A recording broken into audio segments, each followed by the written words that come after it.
Le psaume 91 dit le bonheur de l'action de grâce. Il débute un peu comme les préfaces, le début de toute matinée. Vraiment, il est juste et bon de te rendre grâce.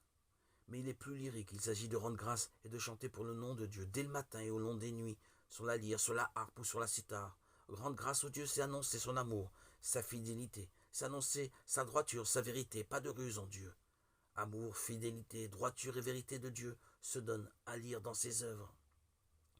Il manque sans doute au début du verset 5 un oui, un quart, qui rappellerait encore mieux nos préfaces de prière.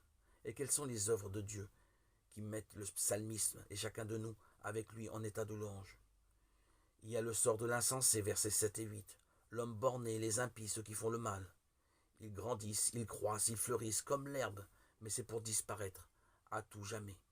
Il y a le sort du juste, lui aussi grandira, mais comme un palmier, un cèdre du Liban, planté dans la maison de Dieu pour fructifier, en vieillissant sans perdre sa sève ni sa verdeur, encore et encore.